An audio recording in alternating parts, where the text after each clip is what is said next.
Hello বন্ধুরা, আমি মাফি। প্রতিদিন নতুন নতুন রহস্যময় মাফিয়া, হ্যাকার আর অবহেলার গল্প পেতে আমাদের চ্যানেলটি সাবস্ক্রাইব করে পাশে থাকবেন। কি ব্যাপার রোশন, তোমাকে না বলেছিলাম আমার জন্য একটা অ্যাসিস্ট্যান্ট দেখতে? তুমি কি করছো? আপনি কোনো চিন্তা করবেন না স্যার, আমি এমন একজন বিশ্বস্ত লোককে পেয়েছি যে আপনার সঙ্গে কোনো দিনই বেইমানি করবে না। আমি যেমন আপনার সাথে এতদিন ধরে আছি, এরকমভাবে সেও আপনার সাথে থাকবে আশা করা যায়। তাহলে সে কোথায়? নিয়ে আসো তাড়াতাড়ি, কারণ আমার অফিসের ঝামেলা আর হসপিটালের ঝামেলা একসাথে নিতে পারছি না। তাই চাচ্ছি হসপিটালের ঝামেলাটা আমি নিজেই করতে আর ব্যবসায়ী ঝামেলা ওকে দিয়ে করতে। আচ্ছা, তাহলে আপনি কোনো চিন্তা করবেন না, আমি আজকে রাতেই তাকে এখানে নিয়ে আসবো, এসে কথা বলবো। এরপর রোশন সেখান থেকে চলে যায়। আরিফ চৌধুরী সেখানে বসে ভাবতে থাকেন তার ব্যবসায়িক বিভিন্ন বিষয়। ওদিকে রুশানও চলে যায় ওই গোপন জায়গায়। যাওয়ার পর সেখানে বসে থাকা রুদ্রে রুশানের কাছে গিয়ে জিজ্ঞাসা করে তার কাজের ব্যাপারে। তখন রুশান বলে, স্যার, আপনি যেভাবে বলেছিলেন সব কিছু সেভাবেই করেছি। আরিফ চৌধুরী আপনাকে রাখতে রাজি হয়ে গেছে। এখন আপনার শুধু যাওয়ার পালা। আপনি আজকে রাতেই ওর সাথে গিয়ে দেখা করতে পারবেন, আমি বলে দিয়েছি। ঠিক আছে, তোমাকে আমার সাথে যেতে হবে। আর তোমাকে অসংখ্য ধন্যবাদ আমাকে এই সুযোগ দেওয়ার জন্য। জি স্যার, আমি ভালো পথে ফিরে আসতে চাই। আমি আর এমন খারাপ কাজ করতে চাই না। অনেক খারাপ কাজ করেছি, এসব দেখতে দেখতে নিজের প্রতি ঘৃণা চলে এসেছে। তাই আপনাকে সাহায্য করতে পেরে নিজের মনের মধ্যে আলাদা একটু শান্তি কাজ করছে। পুরো পৃথিবীর কাছে আমি মৃত হলেও আমি জীবিত আছি। আমাদের একটা প্ল্যানেরই অংশ ছিল এই নাটকটা। আমার মৃত্যু একটা সাজানো নাটক ছিল। যেখানে আমাকে গুলি করা হয় সেখানে আমি নিজেই দৌড়ে গিয়েছিলাম, যাতে সিসিটিভি ফুটেজ দেখে সবাই নিশ্চিত হতে পারে যে আমি মারা গিয়েছি। আমি আগে থেকেই আমার শরীরের মধ্যে লাল কালারের রং নিয়ে গিয়েছিলাম, যাতে ওরা আমার কাছে আসলে আমি সেটা ফুটিয়ে দিতে পারি। এবং পুরো ক্যামেরায় ধরা পড়েছে যে আমার শরীর থেকে গুলি করার ফলে রক্ত বেরিয়ে আমি মারা গিয়েছি, কিন্তু আমি বেঁচে আছি। এটা আমাদের এই প্ল্যানের একটা অংশ ছিল। যেদিন আমরা মিটিং শেষ করে ফিরে আসতে যাই, তখন স্যার আমাকে আবার ডেকে নিয়ে তখন আমাকে বলেন, রুদ্র, এখন আমরা যদি সরাসরি তাদের সাথে দেখা করতে চাই বা তাদের সাথে কাজ করতে যাই, তাহলে সবাই আমাদেরকে সন্দেহ করবে, ওদের সতর্কতা আরও বেড়ে যাবে। কিন্তু আমরা চাই যাতে কেউ আমাদের সন্দেহ না করুক। সেটা কিভাবে সম্ভব স্যার? আপনি বলুন, আমি করতেছি। আমাদের একটা নাটক সাজাতে হবে যেখানে দেখানো হবে যে তুমি মারা গেছো। আজকে রাতে তুমি বাসা থেকে বের হওয়ার পর আমি 2টা লোককে পাঠিয়ে দেব তোমাকে ধরার জন্য। তুমি তখন দৌড়ে যে কোনো একটা সিসিটিভি ক্যামেরার নিচে যাবে।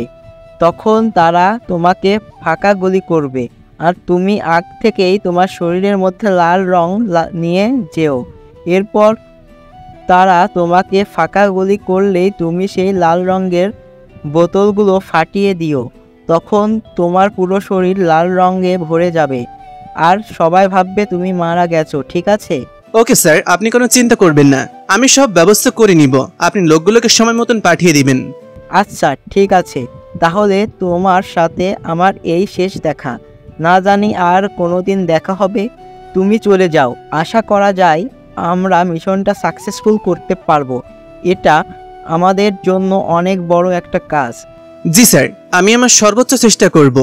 আমার নিজের জীবন দিয়ে হলেও আমি এই মিশনটা সফল করার চেষ্টা করব, কারণ এটা আমার কাছে একটা স্বপ্নের মতো। আমার দেশের এত মানুষ আজ বিপদে, তাদের বিপদ থেকে রক্ষা করা আমাদের দায়িত্ব ও কর্তব্য।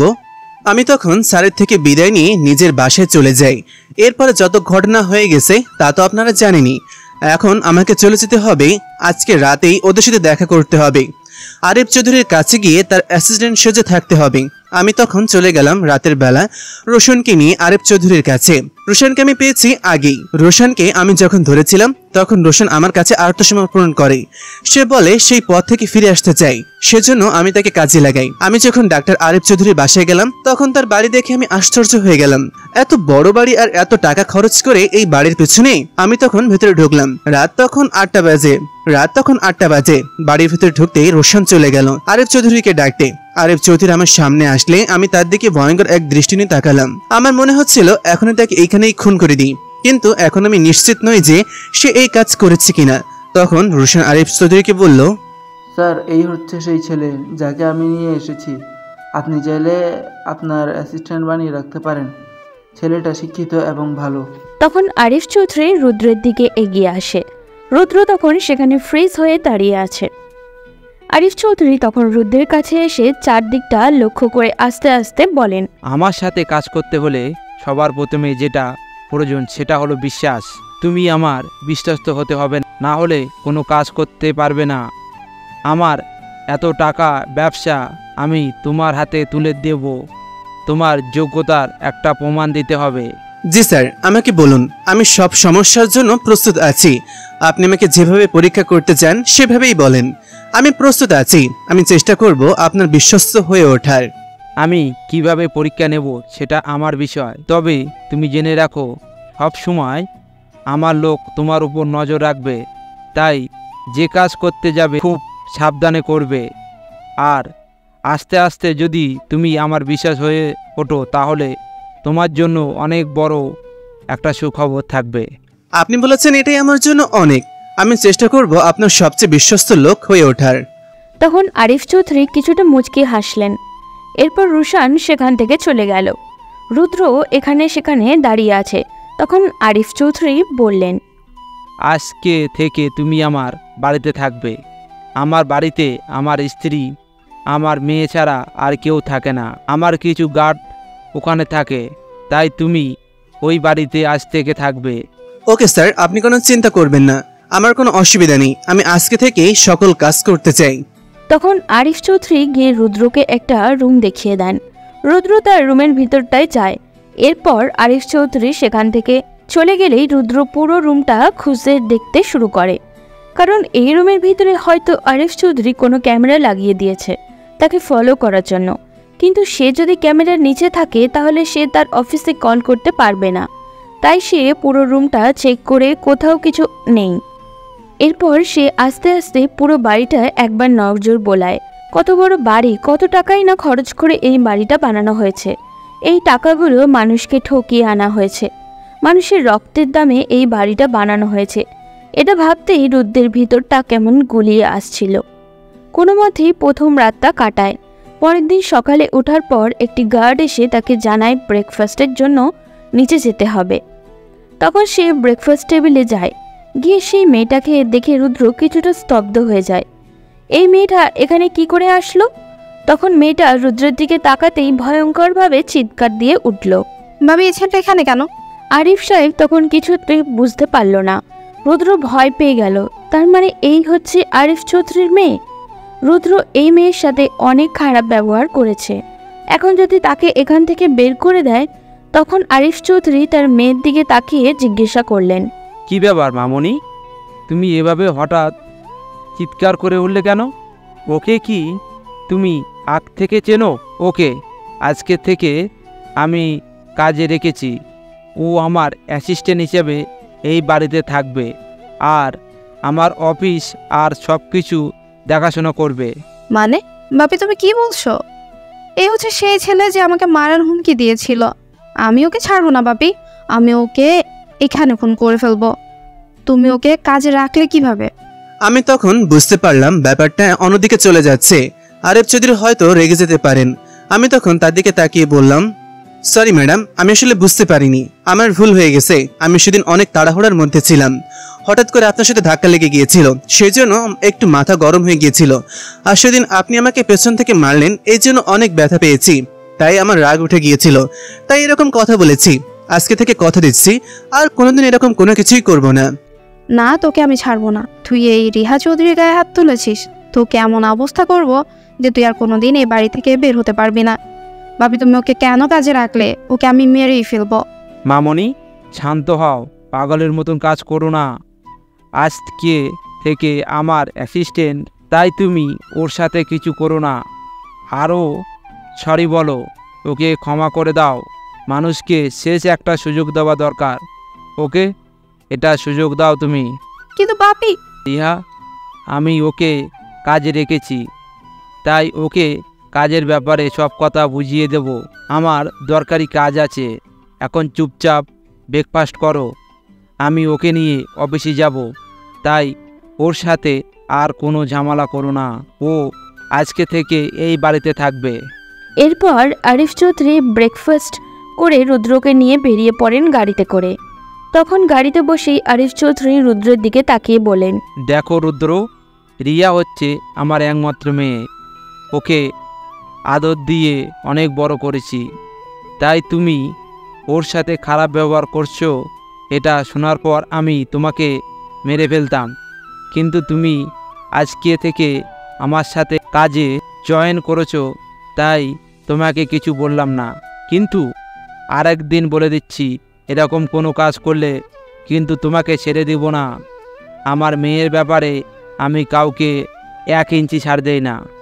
সরি স্যার, আমি আসলে বুঝতে পারিনি ও আপনার মেয়ে। সরি, উনি আপনার মেয়ে। ঠিক আছে, যা হবার হয়ে গেছে, এখন চলো অফিসে যেতে হবে।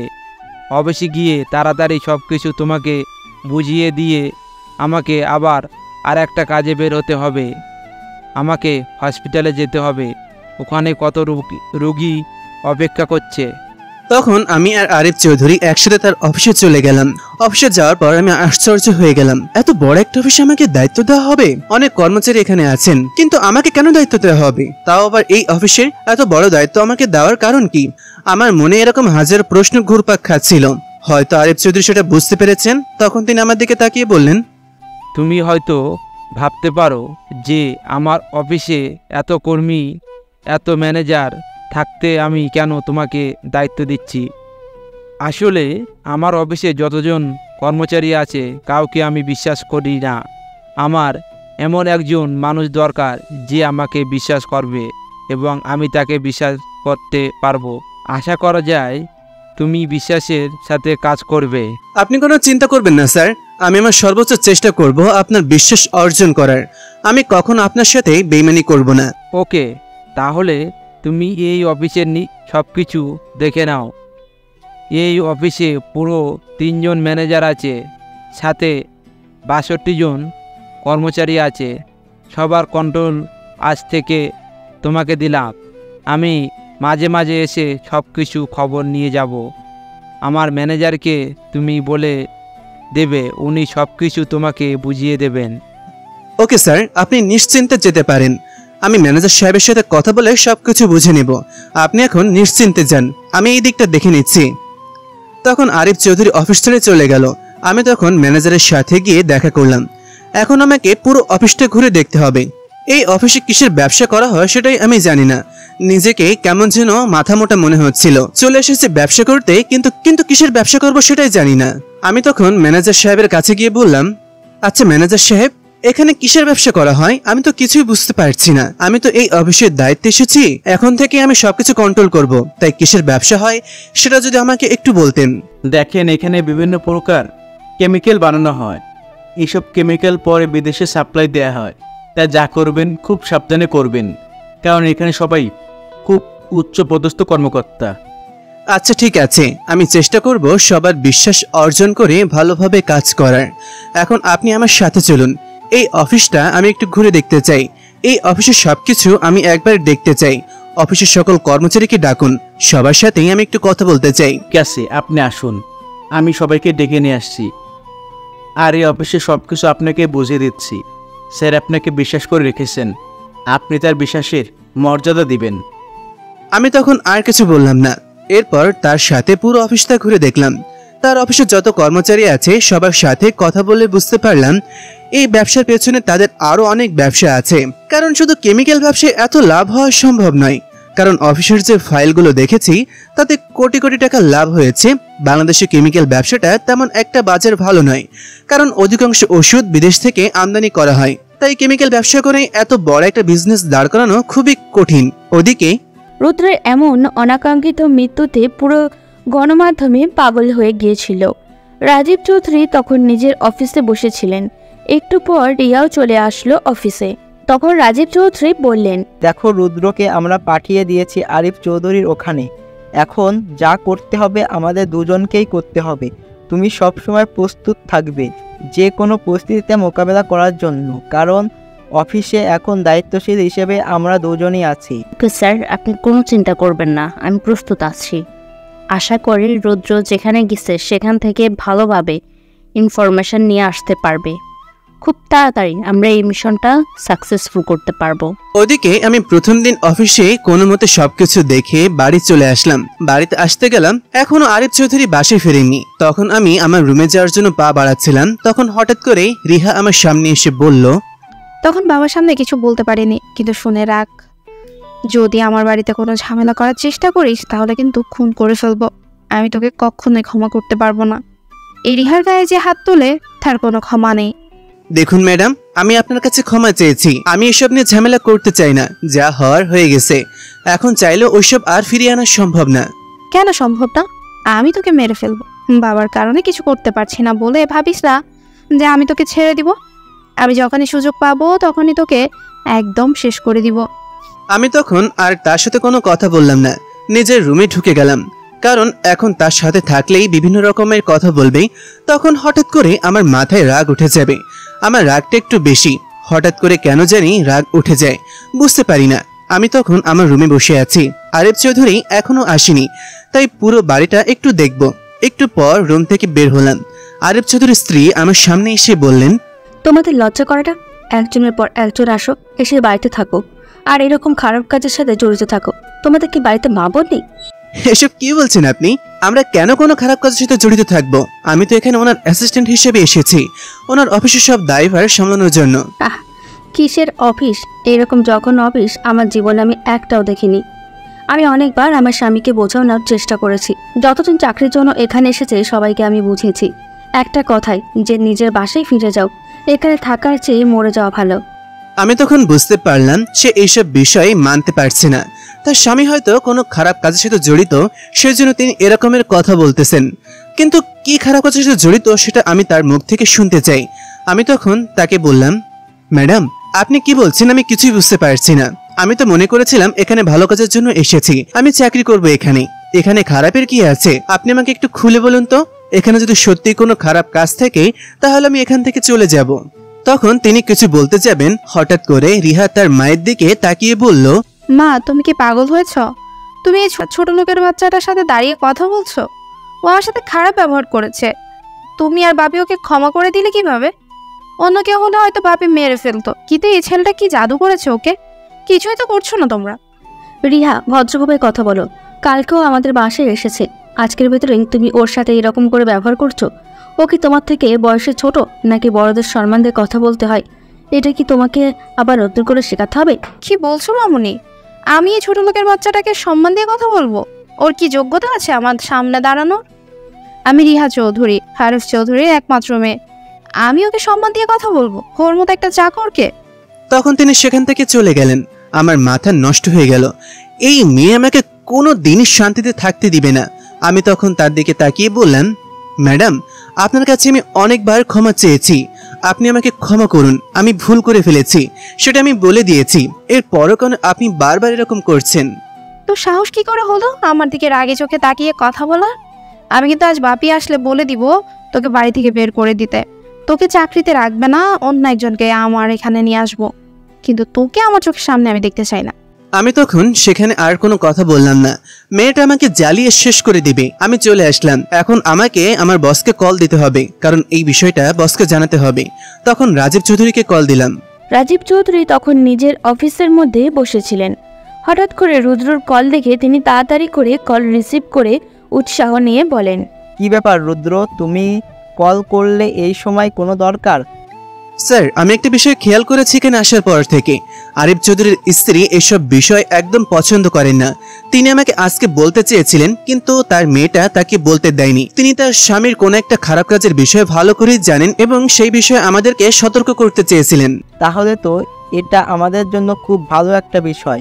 আমরা সঠিক জায়গা থেকে সঠিক ইনফরমেশনটা পেয়ে গিয়েছি।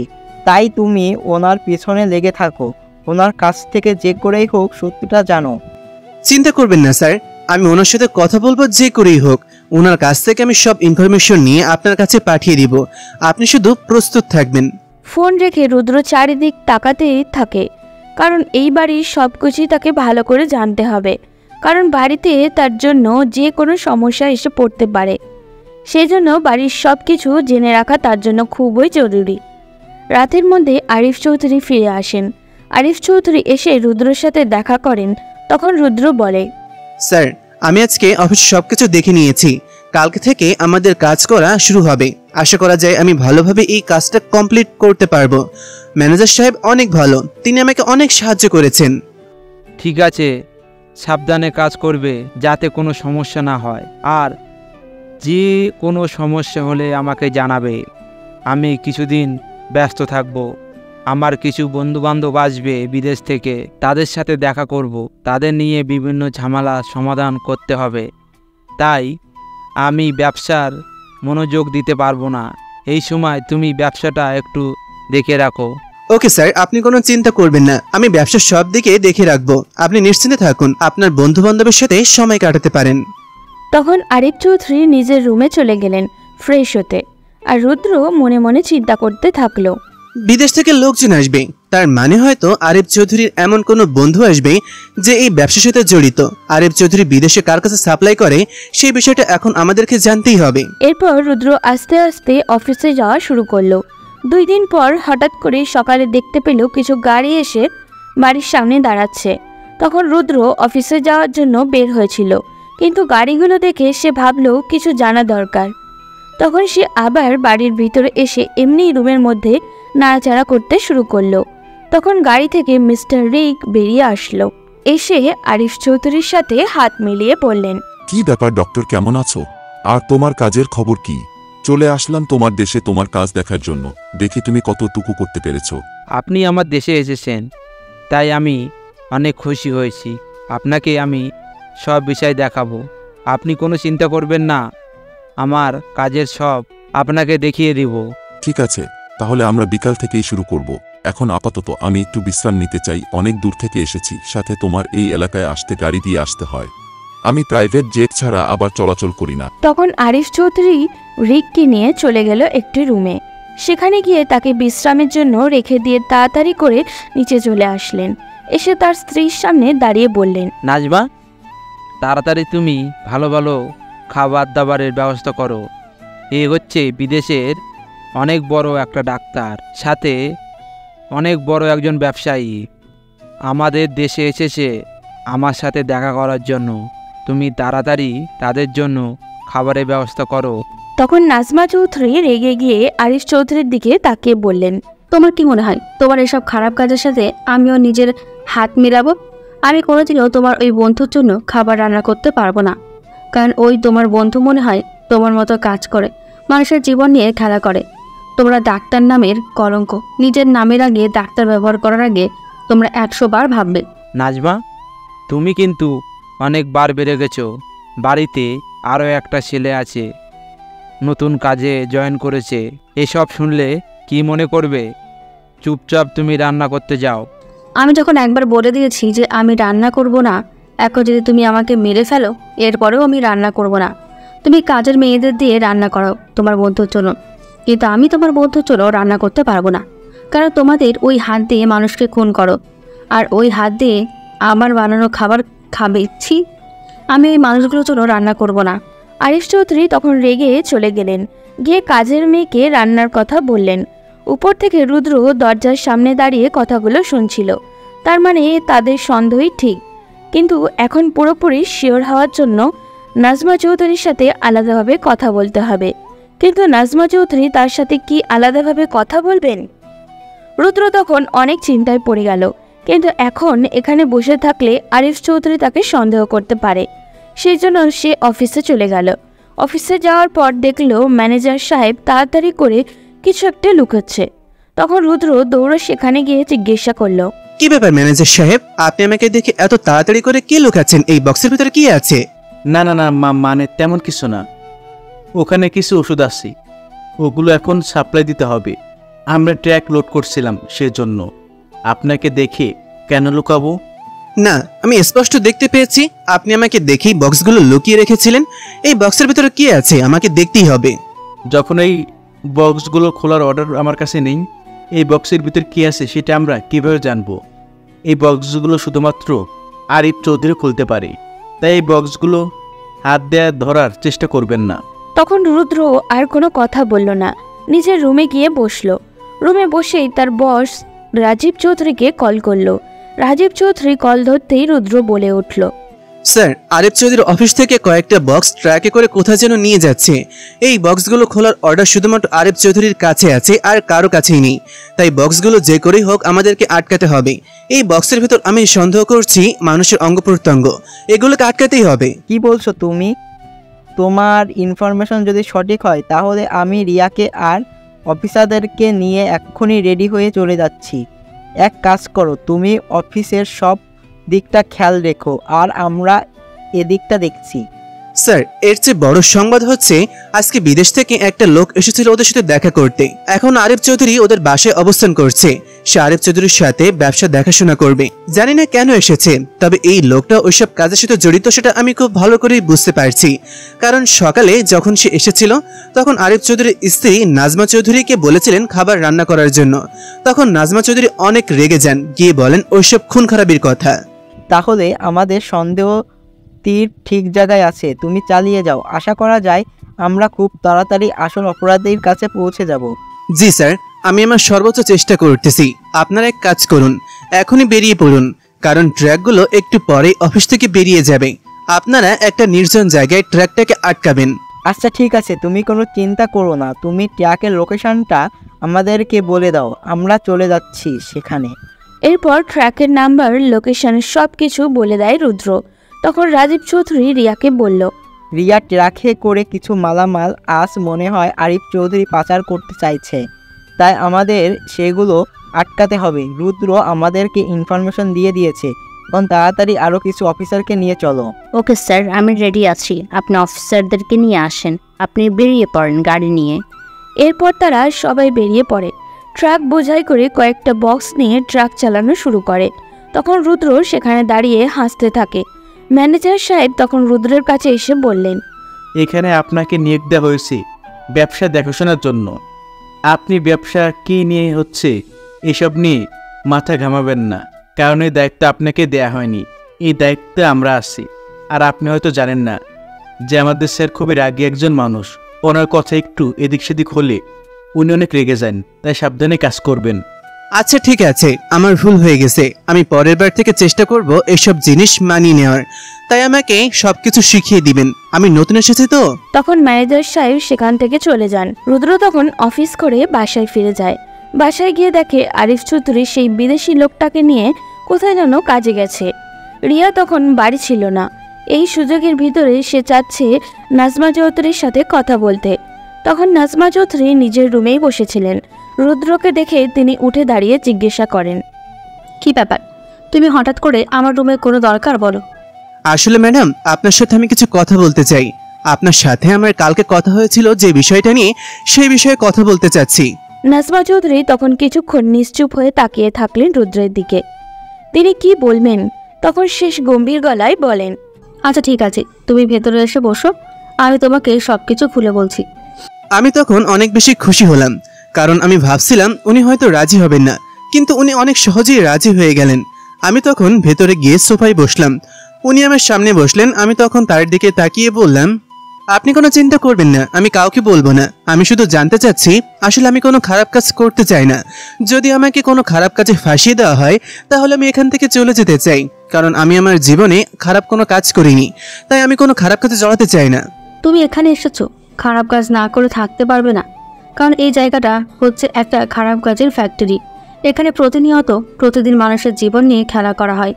মানুষটাকে বাইরে থেকে দেখতে যতটা সহজ সরল মনে হয়, ভেতর থেকে সে ততটাই জঘন্য। আমি তার সাথে আজ 25 বছর ধরে সংসার করছি। প্রতিটা মুহূর্ত আমার কাছে মরণের মতো। এখানে আমি জীবন্ত লাশ হয়ে পড়ে আছি।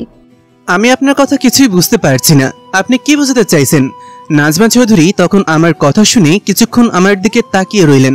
এরপর কিছুটা কৌতূহল নিয়ে আমি আবার জিজ্ঞাসা করলাম, আমি তো আপনার ছেলের মতো, আমাকে সবকিছু খুলে বলতে পারেন, আমি কাউকে বলবো না, এই নিশ্চয়তা আমি আপনাকে দিতে পারি।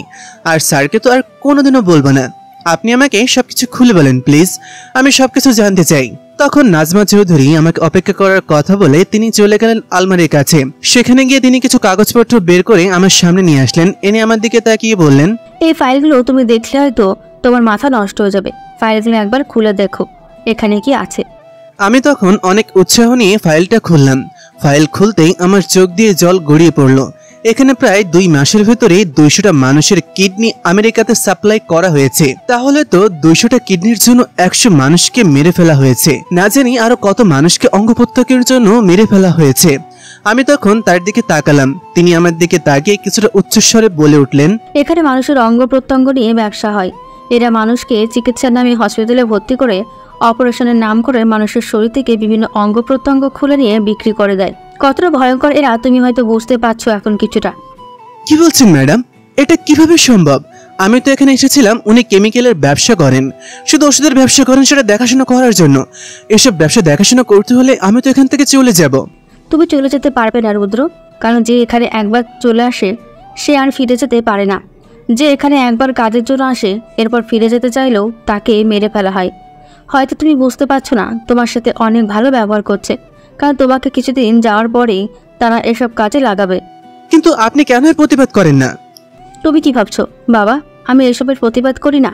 আজ 20 বছর ধরে তারা এই ব্যবসা চালিয়ে যাচ্ছে। প্রথমে 1-2টা ব্যবসা করতো, কিন্তু এখন তারা শত শত মানুষকে মেরে ফেলেছে প্রতিদিন। তাই আমি অনেক প্রতিবাদ করার চেষ্টা করেছি সেই শুরু থেকে, কিন্তু টাকার লোভ তার ভেতরে ঢুকে গেছে। আর যেই মানুষের ভেতরে টাকার লোভ ঢুকে গেছে তাকে আমি যদি শত চেষ্টা করি এরপরেও তাকে বোঝাতে পারবো না। এরপরেও আমি চেষ্টা চালিয়ে যাচ্ছি। আমার জীবনের একটাই সম্পদ ছিল, আমার মেয়ে। সেই মেয়েটাকে ওরা নষ্ট করে ফেলেছে। মেয়েটাকে তারা স্বাধীনতা দিয়েছে, আমার কোনো কথা এখন সে শোনে না। দিন রাত বন্ধু বান্ধব নিয়ে পার্টি করে বেড়ায়। সত্যি বলতে আপনাকে কি বলে যে সান্ত্বনা দিব আমি ভাষা খুঁজে পাচ্ছি না। এই অবস্থায় কেউ পড়লে সত্যিই তার অবস্থা কি হতো আমি সেটা জানি না। তবে আমি আপনাকে এই নিশ্চয়তা দিতে পারি, আমি সব শেষ করার চেষ্টা করব। আমি নিজে প্রতিবাদ করব, আপনি শুধু আমাকে হেল্প করবেন। ভুলেও এই কাজ করতে যেও না, কারণ এই বাড়ির প্রতিটা কোড়ায় কোড়ায় আলাদা আলাদা সিকিউরিটি সিস্টেম আছে। তুমি চাইলেও এই সিস্টেম ভেঙে ফেলতে পারবে না। তাই এদিক দিয়ে তুমি সিস্টেম নষ্ট করতে গেলে 10 দিক দিয়ে তোমাকে আক্রমণ করা হবে। তাই তুমি ভালোই ভালোই যেরকম এসেছো সেই রকম কাজ করতে থাকবে, তবে খারাপ কাজটা একটু কম করবে। আমি বিন্দুমাত্র খারাপ কাজ করতে চাই না, কারণ আমার পরিবার থেকে আমাকে কোনোদিন এই শিক্ষা দেওয়া হয়নি। তবে আমি আপনাকে কথা দিচ্ছি, একদিন না একদিন আমি এই সবকিছু শেষ করে দেব। তখন নাজমা চৌধুরী আমার দিকে তাকিয়ে আছেন। আমি তখন মনে মনে ভাবলাম এই সবকিছু ছবি আমাকে পাঠাতে হবে বসের কাছে, কিন্তু ফোনটা সামনে বের করে এই ছবিগুলো তুলতে গেলে তিনি হয়তো মাইন্ড করবেন। সেজন্য আমি বুদ্ধি করে কাশি দিতে শুরু করলাম। তিনি তখন আমার দিকে তাকিয়ে বললেন, কি মনে হচ্ছে বাবা তোমার? আসলে গলায় হঠাৎ করে সমস্যা হয়েছে, একটু জল খাওয়াতে পারবেন? অপেক্ষা করো, আমি নিয়ে আসছি। তিনি রুম থেকে জল আনতে বেরিয়ে গেলেন। আমি এই সুযোগে তাড়াতাড়ি করে নিজের ফোনটা বের করে সব কাগজগুলোর একটা একটা করে ছবি রেখে দিলাম। এরপর তিনি আসার পর তার দিকে তাকিয়ে বললাম, আজ থেকে আমি আপনার ছেলের মতন হয়ে থাকার চেষ্টা করব। আপনার কষ্টগুলো ভুলিয়ে দেওয়ার আমি চেষ্টা করব, আপনার মেয়েকে ভালো পথে ফিরিয়ে আনার জন্য। আপনি এই ফাইলগুলো ভেতরে রেখে দিন, কারণ স্যার যদি এইগুলো এসে দেখেন তাহলে মাইন্ড করতে পারেন, আপনাকে বিভিন্ন খারাপ কথা বলতে পারেন। হ্যাঁ রাখছি, তবে আমাকে আর খারাপ কথা কি বলবে? আমার জীবনটাই ধ্বংস করে দিয়েছে এই লোকটা। এই লোকটার সাথে বিয়ে হওয়ার পর থেকে একটা মিনিট শান্তিতে থাকতে পারিনি। প্রতিটা মুহূর্তে আমার জীবনটা মনে হয় এখানে শেষ করে দিই, কিন্তু পারি না। অজানা একটা বাধা কাজ করে সবসময় নিজের মেয়েটার দিকে তাকিয়ে কিছু করতে পারি না। সে যখন আমার কাছে আসে তখন মনে হয় যেন আমাকে কেউ ছুরি দিয়ে বারবার আঘাত করছে। তাকে নিজের স্বামী হিসেবে পরিচয় দিতে আমার ঘৃণা লাগে। আপনি কোনো চিন্তা করবেন না, এই কষ্টের দিন একদিন না একদিন শেষ হয়ে যাবে। যে মানুষ ধৈর্য ধরে তার জন্য অনেক ভালো কিছু অপেক্ষা করে। আপনার জন্য হয়তো ভালো কিছু অপেক্ষা করছে, সেজন্য আপনি এই কষ্টগুলোকে কষ্ট মনে করবেন না, সহ্য করে নিন। আমি জানি না আমার জীবনে কোনোদিন সুখ আসবে কি না, তবে যতদিন না পর্যন্ত আমি এই মানুষটাকে ভালো পথে ফিরিয়ে নিয়ে আসতে পারছি ততদিন আমার শান্তি নেই।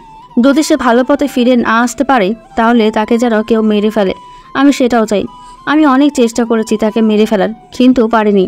বলেই তিনি কান্নায় ভেঙে পড়লেন। আমি তখন বুঝলাম তার সামনে থাকলে তিনি হয়তো আরো কান্না করবেন। একটা মানুষ কতটা কষ্ট পেলে নিজের ভালোবাসার মানুষ নিজের স্বামীকে মেরে ফেলতে চায়। আমি তখন সেখান থেকে বেরিয়ে নিজের রুমে চলে আসলাম। রুমে এসে কান্না করতে শুরু করলাম। সত্যি বলতে ওনার কান্না দেখে নিজের মনটাও ভেঙে গেছে। আমি তখন নিজের ফোনটা বের করে তাড়াতাড়ি করে বসকে কল করলাম। বস তখন বললেন, রুদ্র তুমি কোনো চিন্তা করো না, আমি ট্র্যাকটা আটকে ফেলেছি। ট্র্যাকটাতে অনেকগুলো মানুষের অঙ্গ প্রত্যঙ্গ পাওয়া গেছে, উপরে কিছু কেমিক্যাল পাওয়া গেছে যা বাংলাদেশে নিষিদ্ধ। তুমি সাবধানে থাকবে ওখানে। স্যার, এর থেকে বড় সংবাদ আমি এখানে পেয়ে গেছি। আমরা এখন শিওর যে সবকিছু আরিফ চৌধুরী করেছে, কারণ আরিফ চৌধুরীর স্ত্রী আজকে আমার সামনে সবকিছু স্বীকার করেছেন। আমি সেগুলো রেকর্ড করেছি, আপনার কাছে পাঠিয়ে দিচ্ছি, সাথে কিছু কাগজপত্র যেখানে আরিফ চৌধুরী বিভিন্ন দেশের সাথে লেনদেন করেছেন, সেই কাগজপত্রের ফটো আপনার কাছে পাঠিয়ে দিয়েছি। অসাধারণ, একটা কিভাবে করলে রুদ্র, আমি বিশ্বাস করতে পারছি না তুমি এত তাড়াতাড়ি এসব কিছু করে ফেলবে। এখন তো আমরা আরিফ চৌধুরীকে ধরে ফেলতে পারবো। না স্যার, এখন আমাদের তাদেরকে ধরা ঠিক হবে না, কারণ আরিফ সাহেবের স্ত্রী অনেক কষ্ট পেয়েছেন। এছাড়াও আরিফ চৌধুরীর বাড়ির চতুর্দিকে নাকি সিকিউরিটি লাগানো, তাই আমরা চেষ্টা করলেও এই সিকিউরিটি ভেঙে নিরাপদে ভেতরে ঢুকতে পারবো না। তাই আমাদের উচিত একটু চারদিকে নজর রাখা। আস্তে আস্তে আমরা আরো কিছু ইনফরমেশন পাই, এরপর সরাসরি ওনাকে অ্যাটাক করব। ঠিক আছে, তুমি যেটা ভালো মনে করো সেটাই করো, কিন্তু খুব সাবধানে থাকবে, তোমার যেন কোনো ক্ষতি না হয়। আমি চাই না আর কোনো অফিসার আহত হোক। স্যার, আপনি কোনো চিন্তা করবেন না, ওইগুলো পুলিশের কাছে দিয়ে দিন। ওই অঙ্গ প্রত্যঙ্গগুলো পুলিশের কাছে দিলে এগুলোর উপযুক্ত ব্যবস্থা করা হবে। আর আমি এদিকটা দেখছি, এগুলো যে আপনারা ধরে ফেলেছেন এটা নিয়ে কত ঝামেলা হয় দেখি। তখন রুদ্র ফোন রেখে দিল। ফোন রেখে সে বিভিন্ন জিনিস নিয়ে চিন্তা করতে থাকলো। আগে এই বাড়ির সমস্ত সিকিউরিটি সিস্টেম জানতে হবে। কোথায় কি আছে সেটা না জানলে বাড়িতে ঠিকমতো থাকা সম্ভব নয়। সেজন্য রুদ্র চিন্তা করলো এই বাড়ির সব কিছু বুঝে জেনে এমন কারোর সাথে কন্ট্যাক্ট করতে হবে, কিন্তু সে কে?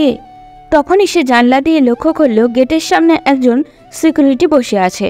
তখন সে মনে মনে ভাবলো, এই বাড়ির চতুর্দিকে এই মানুষটা ঘুরে বেড়ায়, এই বাড়ির সিকিউরিটি সিস্টেম সে হয়তো সব থেকে ভালো জানে। তাই আমার মনে হচ্ছে এই সিকিউরিটির সাথে আমার কথা বলতে হবে, কিন্তু সে কি আমার কথা মেনে নেবে? একবার চেষ্টা করেই দেখি। রুদ্র তখন সিকিউরিটির দিকে তাকায়, কিন্তু আজকে সে কথা বলবে না, কারণ আজকে এমনিতেই ঝামেলা আছে। রাজীব চৌধুরী অনেকগুলো জিনিস জব্দ করেছেন, এগুলো নিয়ে ঝামেলা হবে। আরিফ চৌধুরী বাসায় আসার পর সেসব নিয়ে কি করেন এটাই রুদ্র চিন্তা করছিল। রাত প্রায় 10টার দিকে আরিফ চৌধুরী বাসায় আসেন সেই লোকটাকে সঙ্গে নিয়ে। এসেই তিনি রুদ্রকে ডেকে পাঠান। রুদ্র ভয়ে ভয়ে আরিফ চৌধুরীর সামনে যায়। তখন আরিফ চৌধুরী বলে ওঠেন, রুদ্র, এটা কিভাবে সম্ভব? আমার অফিস থেকে কিছু মালামাল যাওয়ার কথা ছিল একটা জায়গায়, কিন্তু পথে ট্রাক আটকে ফেলেছে। কি করে ট্রাকের ইনফরমেশন পেল তারা? ট্রাকটা তো অন্য রাস্তা দিয়ে যাচ্ছিল। আমি জানি না স্যার, এসব বিষয়ে আমি একদম কিছুই জানি না। আমি ম্যানেজার সাহেবকে এসব বিষয়ে জিজ্ঞাসা করেছিলাম, কিন্তু তিনি আমাকে জানালেন যে এইসব বিষয়ে আপনি ছাড়া আর কেউ কোনো কথা বলতে পারবে না। সেজন্য আমি আর কোনো কথা বলিনি। আমি সব বিষয়ে হিসাব নিকাশ করতে বসেছিলাম। এইগুলো ম্যানেজার সাহেব পাঠিয়েছে। কি বললে ম্যানেজার? এই কথা বলেছে? আজকে ওকে আমি মেরে ফেলবো। আমার এত টাকা লস করে দিল। তখন আরিফ চৌধুরী রুদ্রকে আবারও নিজের রুমে পাঠিয়ে দিল। রুদ্র এসে নিজের রুমে বসে হাসতে শুরু করলো, কারণ এখন ম্যানেজার শাস্তি পাবে। পরের দিন সকালে সেই বিদেশি লোকটা ড্রয়িং রুমে বসে আছে। আরিফ চৌধুরীও ড্রয়িং রুমে বসে সেই লোকটাকে বিভিন্ন ফাইল দেখাচ্ছে। তখন রুদ্র অফিসে যাওয়ার জন্য রেডি হয়ে নিচে নামলে আরিফ চৌধুরী বলে উঠলেন, রুদ্র, তুমি থাকো, আমরা একসাথে যাব। আজকে অফিসে যাব, অফিসের সব কিছু ঘুরিয়ে দেখব। ওকে স্যার, আপনারা আসুন, আমি আছি। তখন আরেকটু পর আরিফ সাহেব সেই লোকটাকে নিয়ে বেরিয়ে পড়লেন, সাথে রুদ্রও গেল। এই লোকটার ব্যাপারে ইনফরমেশন নিতে হবে। এর বাসা কোথায়, কোন দেশ থেকে এসেছে, এর আর কি রকম কাজ করে, সব বিষয়ে রুদ্রকে জানতে হবে। সেই জন্য লোকটার একটা ফটো তুলে রিয়ার কাছে পাঠিয়ে দেয়। রিয়াকে মেসেজ করে বলে, রিয়া, এই যে লোকটার ফটো পাঠিয়েছি, এই বিদেশি লোকটা আরিফ চৌধুরীর সাথে দেখা করতে এসেছে। আজ 2 দিন থেকে চৌধুরী সাহেবের বাসায় থাকে। তুমি তাড়াতাড়ি ওর ইনফরমেশন জোগাড় করো। ও কোথায় থাকে, কি নাম, সবকিছু আমি জানতে চাই। এখানে ওর নাম রিক বলা হয়েছে। সাথে সাথেই রিপ্লাই আসলো, রুদ্র, তুমি কোনো চিন্তা করো না, আমি লোকগুলোর ইনফরমেশন নিচ্ছি। তুমি সাবধানে থেকো, আর কি হয় আমাকে সময় মতন জানিয়ে দিবে। আমরা এই দিকের ব্যবস্থা নিচ্ছি। এরপর রুদ্র গিয়ে অফিসে থামলো। তখন অফিসে ঢুকেই আরিফ চৌধুরী ম্যানেজার সাহেবকে ডেকে নিয়ে আসলেন। বকাবকি করতেও শুরু করলেন। ম্যানেজার সাহেব সামনে মাথা নিচু করে দাঁড়িয়ে আছেন। তখন আরিফ চৌধুরী চিৎকার করে বললেন, যখন বলেছি আমার অনুপস্থিতিতে এই অফিসে সব কিছু কন্ট্রোল রুদ্র করবে, তাহলে তুমি কেন ওকে বাধা দিলে? সরি স্যার, আমার ভুল হয়ে গেছে। আমি আর কোনোদিন এরকম কোনো কাজ করব না। আপনি আমাকে শেষবারের মতো ক্ষমা করে দিন। আমি আসলে ভাবছিলাম উনি নতুন এসেছেন। তুমি এখন সরি বললেই কি আমার সব কিছু ফিরে আসবে? আমার এত টাকার মালপত্র সব কিছু জব্দ হয়ে গেল পুলিশের হাতে। এখন আমি কি করে এত টাকা ফিরিয়ে আনবো? আজকে শেষবারের মতো একটা সুযোগ দিচ্ছি। আরেকদিন যদি এরকম ভুল কাজ করো তাহলে কিন্তু আমি জায়গায় তোমাকে খুন করে ফেলবো। এরপর ম্যানেজার সাহেব ভয়ে ভয়ে সেখান থেকে চলে গেলেন। আরিফ চৌধুরী তখন রুদ্র আর রিককে নিয়ে পুরো অফিসটা ঘুরিয়ে দেখালো। এরপর রুদ্রকে উদ্দেশ্য করে বলল, রুদ্র, তোমাকে আমি অনেক বড় দায়িত্ব দিচ্ছি। তুমি কোনোদিন আমার সাথে বেইমান করবে না, কারণ আমি রুশানকে অনেক বেশি বিশ্বাস করতাম আর রুশান তোমাকে এনে দিয়েছে, তাই তোমাকেও আমি এত বেশি বিশ্বাস করছি। আপনি কোনো চিন্তা করবেন না স্যার, আমি আমার সর্বোচ্চটুকু দিয়ে চেষ্টা করব আপনার বিশ্বাস অর্জন করার। চেষ্টা করব আমি আপনার সাথে কোনোদিন বেইমানি না করার, এটা আপনি নিশ্চিন্তে থাকতে পারেন। এরপর আরিফ চৌধুরী বেরিয়ে গেলেন। আমি তখন সবকিছু দেখাশোনা করতে শুরু করলাম। আজকে থেকে অফিসের সব ফাইল আমার কাছে চলে আসবে, কারণ সেটা আরিফ চৌধুরী বলে দিয়েছেন। অফিসের সব ফাইল যদি আমার কাছে চলে আসে তাহলে আমার জন্য সব ইনফরমেশন জোগাড় করা আরও সহজ হবে। সেজন্য আমাকে একটা খারাপ কাজ করতে হবে। আমি জানি না আমার পক্ষে কাজটা করা ঠিক কিনা, কিন্তু এই চৌধুরীর বিশ্বাস অর্জন করার জন্য এই কাজটা আমাকে করতে হবে। কারণ 3 দিন পরে একটা লোক এসে এখান থেকে কিছু ড্রাগস নিয়ে যাবে, আমাকে সেগুলো তার কাছে দিতে হবে। এগুলো যদি সঠিকভাবে পৌঁছে দিতে পারি তাহলে আরিফ চৌধুরী আস্তে আস্তে আমাকে বিশ্বাস করতে শুরু করবেন। আর যখন অতিরিক্ত বিশ্বাস করে ফেলবেন তখন আমি তার উপর আঘাত করব। আমি তখন বাসায় পৌঁছে গেলাম। বাসায় পৌঁছে এসে সিকিউরিটির কাছে গেলাম। সিকিউরিটি তখন আমাকে দেখে জিজ্ঞাসা করলো, আপনিই তো রুদ্র সাহেব, তাই না? সাহেব আপনার কথা বলেছে। জি, আমি রুদ্র। আপনার সাথে কিছু গুরুত্বপূর্ণ কথা বলতে চাইছিলাম, যদি আমার সাথে একটু আসতেন। চলুন তাহলে। তখন তাকে নিয়ে আমি আমার রুমে গেলাম। রুমে গিয়ে দরজা বন্ধ করে দিলাম। এরপর তার দিকে তাকিয়ে বললাম, দেখেন ভাই সাহেব, এই বাড়িতে যা হচ্ছে তা অত্যন্ত খারাপ একটা কাজ করা হচ্ছে।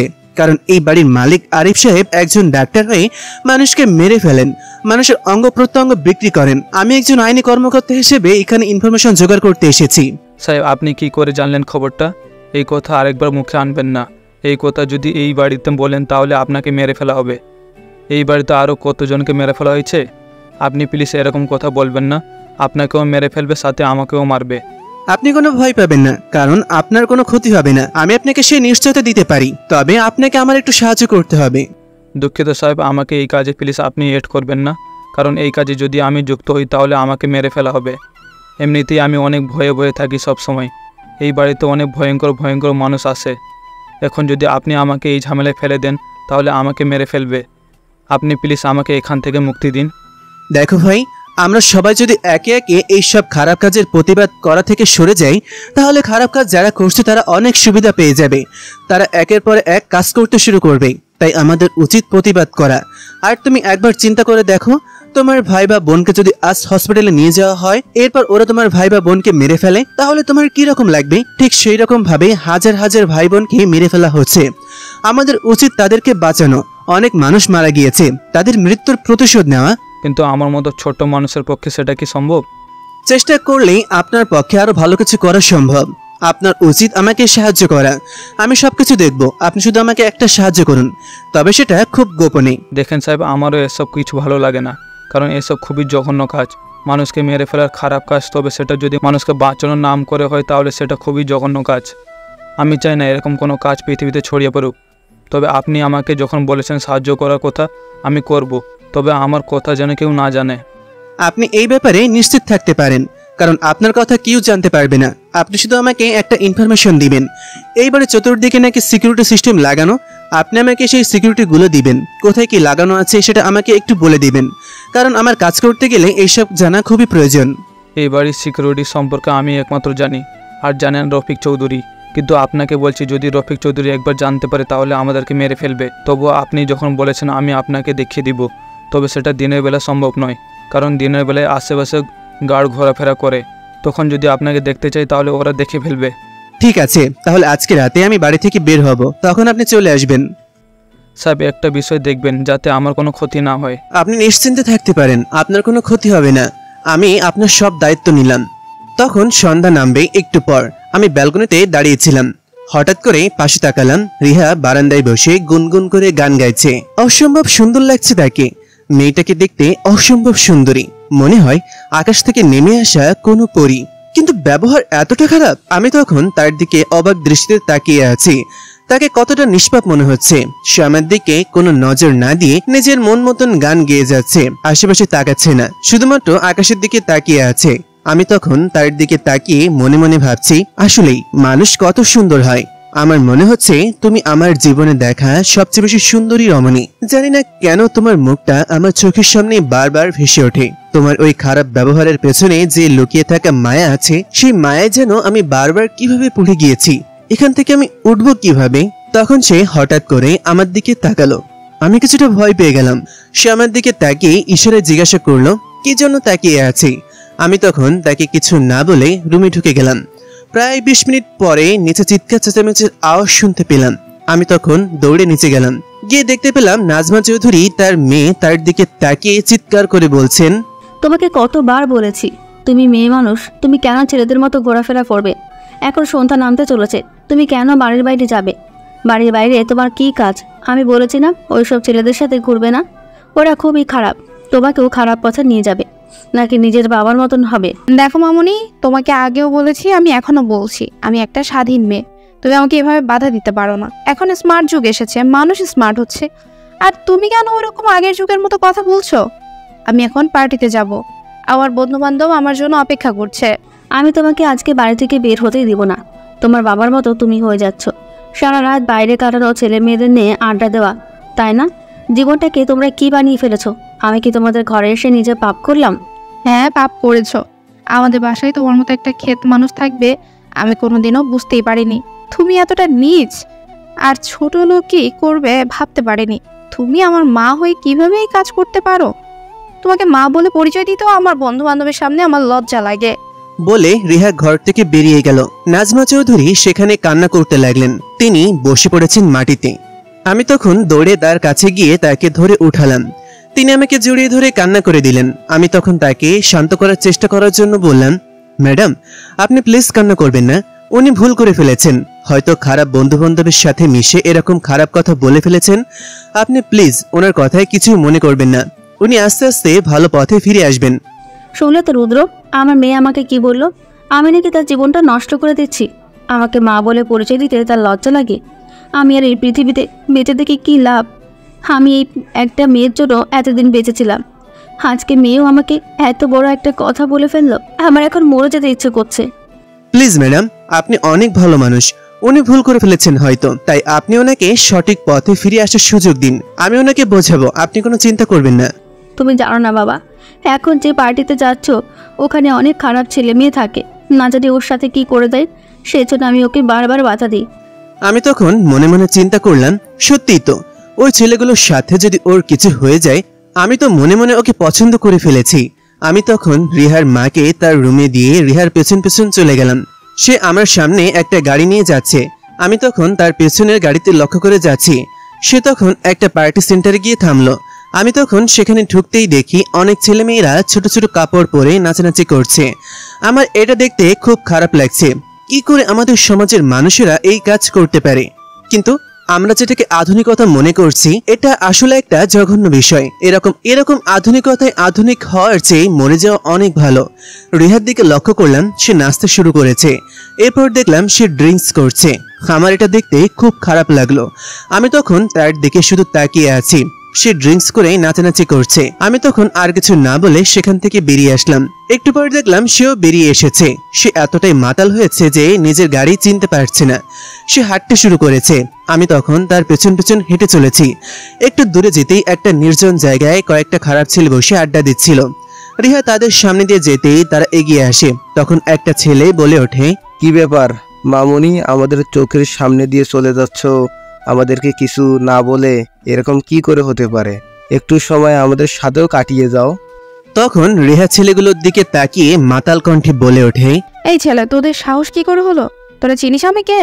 আমি রিহা চৌধুরী, ডক্টর আয়ুষ চৌধুরীর একমাত্র মেয়ে। আমাকে এইরকম ভাবে কথা বলছিস? খুন করে ফেলবো।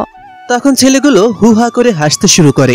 আমি তখন আড়ালে দাঁড়িয়ে তাদের সব কর্মকাণ্ড দেখেই যাচ্ছিলাম। না, আমি রিহাকে বাঁচাতে যাব না। তখন ছেলেটা রিহার হাত ধরে বলে উঠল, তুমি আরিফ চৌধুরীর মেয়ে হও বা বাংলাদেশের প্রধানমন্ত্রী, সেটা দেখার বিষয় না। এখন তুমি আমাদের আন্ডারে, তোমাকে আমরা মজা দিব। রিহা অনেক জোরে ছেলেটার গালে একটা থাপ্পড় মেরে দিল। ছেলেটা তখন তার হাত ধরে টানতে টানতে নিয়ে যেতে শুরু করলো। রিহা হাঁটু পর্যন্ত জামা ঢেকেছিল, দেখতে খুবই অশ্লীল মনে হচ্ছিল। আমি তখন বাইরে বেরিয়ে আসলাম। ছেলেটা তখন রিহাকে জড়িয়ে ধরেছে। তখন বাকি দুইটা ছেলে রিহার হাত ধরে বসে আছে। আমি এমন সময় গিয়ে ছেলেগুলোকে মারতে শুরু করলাম। রিহা তখন চিৎকার করে কান্না করতে শুরু করেছে। আমাকে দেখে এসে আমার দিকে তাকিয়ে আছে। আমার তখন অনেক রাগ উঠে গেল। আমি রিহার গালে থাপ্পড় দিয়ে বললাম, আপনাকে থাপ্পড়টা দিলাম, এখন যদি আমার চাকরিটাও চলে যায় তবু আমার কোনো দুঃখ নেই, কারণ আপনার এটা প্রাপ্য ছিল। কারণ আপনি এতটাই খারাপ আর এতটাই নীচ হয়ে গেছেন যে আপনার মায়ের সাথে কিভাবে ব্যবহার করতে হয় সেটাই আপনি জানেন না। শুধুমাত্র আধুনিকতায় নিয়েই পড়ে আছেন। আপনি জানেন আধুনিকতা কাকে বলে? আধুনিকতা মানে মানুষকে সভ্য করে গড়ে তোলা, উন্নত জীবনযাপনের ব্যবস্থা করে দেওয়া। কিন্তু আপনাকে এই অবস্থায় দেখলে যে কোনো মানুষ বলে উঠবে এই মেয়েটা অসভ্য। তাহলে আপনি আধুনিকতার দ্বারা সভ্য হলেন নাকি অসভ্য হলেন? তার মানে আপনি আধুনিকতা নয়, অশ্লীলতায় ডুবে গিয়েছেন। যদি মনে করেন যে আপনি আধুনিক হয়েছেন তাহলে মানুষ আপনাকে সভ্য বলার কথা, আপনাকে উন্নত মর্যাদার অধিকারী মানুষ হিসেবে স্বীকৃতি দেওয়ার কথা। কিন্তু আপনাকে মানুষ দূর থেকে দেখে অসভ্য বলে কেন? তার মানে আপনি অশ্লীলতায় নিমগ্ন হয়ে গিয়েছেন। আপনি আধুনিকতার আসল মানেটাই বুঝতে পারেননি। আধুনিকতার আসল মানে হচ্ছে মানুষকে একটা উন্নত জীবন উপহার দেওয়া। কিন্তু আপনাদের উন্নত জীবনটা ঠিকঠাক আছে, কিন্তু সুখী শান্তিপূর্ণ নয়। কারণ আপনারা এখন খারাপ কাজ করতে করতে নিজের মায়ের সাথে কিভাবে কথা বলতে হয় সেই বিষয়টাও আপনারা হারিয়ে ফেলেছেন। যে মানুষ আপনাকে 10 মাস 10 দিন গর্ভে ধারণ করলো, মৃত্যুর সমান কষ্ট নিয়ে আপনাকে এই পৃথিবীর আলো দেখালো, তাকে আপনি আজ অপমান করলেন শুধুমাত্র এইরকম কয়েকটা ছেলের জন্য। দেখেছেন এই ছেলেগুলো আপনার সাথে কিরকম ব্যবহার করলো?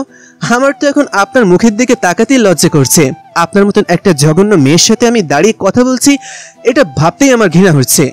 বলে রুদ্র সেখান থেকে হাঁটতে শুরু করলো। রিহা তখন মাথাল অবস্থায় সেখানে দাঁড়িয়ে আছে। সে রুদ্রের কথা শুনে ভাবতে শুরু করলো, কিন্তু এখন সে কিছুই বুঝতে পারছে না, তার মাথা ব্যথা করছে। তখন সে রুদ্রের পিছনে দৌড়াতে শুরু করলো। গাড়িতে করে বাসায় ফিরে আসলো। বাসায় এসে নিজের রুমে শুয়ে পড়ল। পরের দিন সকালে মনে মনে ভাবতে শুরু করলো রুদ্রের কথাগুলো। ছেলেটা আমাকে কি বলে গেল? সত্যি তো, আমার মা আমাকে এত কষ্ট করে বড় করলেন, এত আদর দিলেন, কিন্তু আমি তার সাথে এমন ব্যবহার করলাম। আমি মেয়ে হিসেবে বেঁচে থাকার চেয়ে মরে যাওয়াই ভালো। আমার মতো খারাপ মেয়ের এই পৃথিবীতে বেঁচে থাকার কোনো অধিকার নেই। সত্যি তো, আধুনিকতার নামে আমি আজ খারাপ সমাজে ঢুকে গেছি। আমি এই জায়গা থেকে কিভাবে বের হব? রিহা এসব ভাবতে ভাবতে কান্না করতে শুরু করলো। ওদিকে রাতে রুদ্র গিয়েছিল সিকিউরিটির সাথে এই বাড়ির সব সিকিউরিটি দেখতে। রাতের বেলা সিকিউরিটি তাকে নিয়ে একটি রুম দেখিয়ে দেয় আর বলে, সব এই হচ্ছে সেই রুম যেখান থেকে এই বাড়ির সব কিছু কন্ট্রোল করা হয়। এই বাড়ির আশেপাশে অনেক জায়গায় ক্যামেরা লাগানো আছে, কিন্তু ওই ক্যামেরাগুলো আপনি কোনোদিন খুঁজে পাবেন না। আমিও সেই ক্যামেরাগুলো খুঁজে পাইনি। এই ক্যামেরাগুলো খুঁজতে গেলে আপনি ধরা পড়ে যাবেন। তাই আপনাকে সবার প্রথমে কন্ট্রোল রুম থেকে সব ক্যামেরা অফ করে দিতে হবে। এতে করে এই বাড়ির সকল সিকিউরিটি সিস্টেম নষ্ট হয়ে যাবে। কিন্তু কন্ট্রোল রুমে ঢুকতে হলে একটা চাবি প্রয়োজন। সেই চাবিটা কার কাছে আছে সেটা আপনি নিশ্চয়ই বুঝতে পেরেছেন। তখন রুদ্র সিকিউরিটিকে ধন্যবাদ জানিয়ে সেখান থেকে চলে আসে। এখন তাকে যে করেই হোক চাবিটা জোগাড় করতে হবে। চাবিটা যদি জোগাড় করতে পারে তাহলে এই বাড়ির সকল সিকিউরিটি অফ করে দিতে পারবে ইচ্ছা করলে। এরপর সে যে কোনো কাজ করতে পারবে। ওইদিকে সকালবেলায় আরিফ চৌধুরী তার বিদেশি বন্ধুকে নিয়ে কোথায় যেন চলে গেছেন। তাই রুদ্র সিদ্ধান্ত নিয়েছে আজকে সে অফিসে যাবে না। অফিসে না গিয়ে সে আজকে চেষ্টা করবে এই বাড়ির সিকিউরিটি সিস্টেমে চাবিটা জোগাড় করতে। তখন সে নিজের রুমে বসেছিল। ফ্রেশ হয়ে যখন নিচে নামলো তখন দেখতে পেল রিহা সোফায় বসে কান্না করছে। তখন তার মা ব্রেকফাস্ট নিয়ে টেবিলে আসার সময় রিহা দৌড়ে গিয়ে তার মায়ের পায়ে ধরে বলল, মা, আমার ভুল হয়ে গেছে, আমাকে ক্ষমা করে দাও। আমি তোমাকে অনেক কষ্ট দিয়ে ফেলেছি। আমি আর কোনোদিন এমন কোনো কাজ করব না। আমি কথা দিচ্ছি মা, তুমি আমাকে অনেক কষ্ট করে বড় করেছো, কিন্তু আমি তোমাকে প্রতিদিন অপমান করেছি। আমাকে ক্ষমা করে দাও মা। রুদ্র তখন এটা দেখে কারেন্টের একটা শক খেল। সে নিজের জায়গায় স্তব্ধ হয়ে দাঁড়িয়ে আছে। রিহা তার মায়ের পায়ে ধরে ক্ষমা চাইছে, এটা ওকে বিশ্বাস করা সম্ভব? নাজমা চৌধুরী বারবার রুদ্রের দিকে তাকাচ্ছেন। নাজমা চৌধুরীর চোখে জল ভরে আসলো। তিনি তার মেয়েকে উঠিয়ে জড়িয়ে ধরে বললেন, তুই নিজের ভুল বুঝতে পেরেছিস, এটাই আমার কাছে সবচেয়ে বড় আনন্দের। আমি তোকে ক্ষমা করে দিয়েছি মা, আমার কোনো অভিযোগ নেই তার ওপর। তখন রিহা চুপচাপ ব্রেকফাস্ট করতে বসে গেল।